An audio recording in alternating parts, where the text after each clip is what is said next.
সুপ্রিয় শিক্ষার্থীবৃন্দ, আসসালামু আলাইকুম ওয়া রাহমাতুল্লাহ।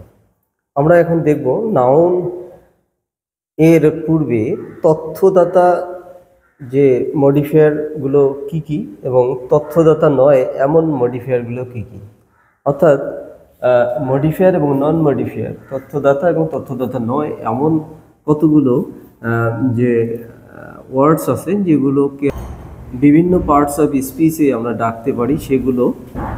সেগুলো আমরা দেখছি যে এখন কতগুলো অ্যাডজেক্টিভের ভূমিকা পালন করে, কতগুলো ভার্বের ভূমিকা পালন করে, কতগুলো নাউনের ভূমিকা পালন করে, কতগুলো প্রিপোজিশনের ভূমিকা পালন করে, এরকম কতগুলো যে বিভিন্ন ভূমিকা পালন করে সেই বিষয়গুলো আমরা এখন লক্ষ্য করব। যে নাউনের এগুলো হচ্ছে নয়, এগুলো তথ্যদাতা নয়, নন মডিফায়ার, তথ্যদাতা নয়। আর এগুলো হচ্ছে মডিফায়ার অর্থাৎ তথ্যদাতা। তো তথ্যদাতা আইটেমস হচ্ছে 1, 2, 3, 4, 5, 6, 7, 8, 9, 10। 10টা আইটেম আমাদের তথ্যদাতা আছে এবং 7টা আইটেম আছে তথ্যদাতা নয়, নন মডিফায়ার। 1, 2, 3, 4, 5, 6, 7, 7টি আমরা তথ্যদাতা নয় এমন আমরা অ্যাডজেক্টিভ, ভার্ব ইত্যাদি পাবো।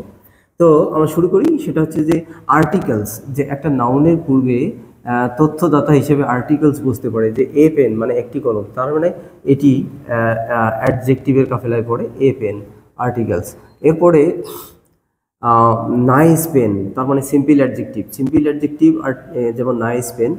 এরপরে এটাও অ্যাডজেক্টিভের আওতায়।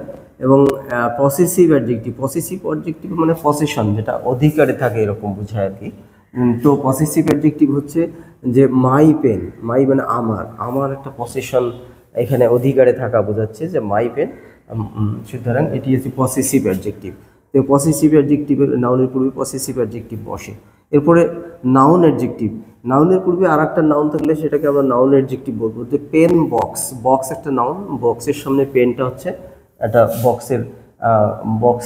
বক্সের একটা তথ্যদাতা হিসেবে, এবং সেটি যেহেতু নাউন সেটিকে আমরা অ্যাডজেক্টিভের ভূমিকা পালন করলে আমরা তাকে নাউন অ্যাডজেক্টিভ বলবো।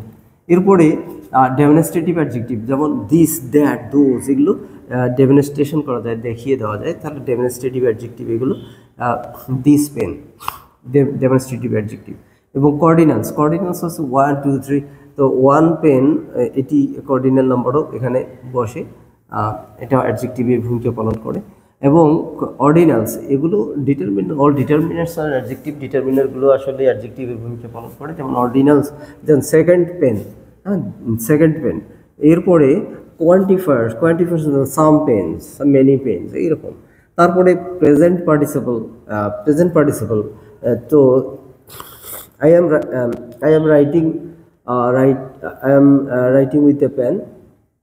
তো এখানে প্রেজেন্ট পার্টিসিপেন্সের রাইটিং পেন মানে লেখার কলম, তাহলে এটি প্রেজেন্ট পার্টিসিপল অ্যাডজেক্টিভ।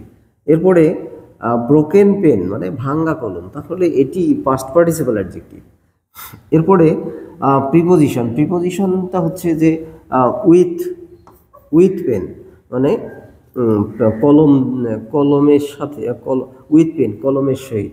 এরপরে লিঙ্কিং ভার্ব কীভাবে হয়, যে is pen, it is a pen, যেমন ইজ পেন, অর্থাৎ ভার্বের পরে আমরা এটা নাউনের পূর্বে এটাকে লিঙ্কিং ভার্ব বসতে পারে। এরপরে পসেশন ভার্ব বসতে পারে, যে আই হ্যাভ পেন। তো এগুলো একটি ডিটারমিনার নেবে, কিন্তু আসলে এই নাউনগুলোর পূর্বে এইগুলো ভার্ব বসতে পারে। এবং মেইন ভার্ব বসতে পারে, মেইন ভার্ব তথ্যদাতা, এগুলো কিন্তু একটাও নাউনের তথ্যদাতা নয়, কিন্তু সামনে নাউনের পূর্বে বসে। যেমন have pen, miss pen, main verb হিসেবে বসে। এবং লাইক পেন সেন্স ভার্ব হিসেবে, আই লাইক পেন। তারপরে মিসিং পেন, হারানো কলম, নাউন পার্টিসিপল ভার্ব হিসেবে বসতে পারে। এবং কনজাংশন বসতে পারে, যেমন পেপার অ্যান্ড পেনের পূর্বে অ্যান্ড থাকলে কনজাংশন এটি বসতে পারে।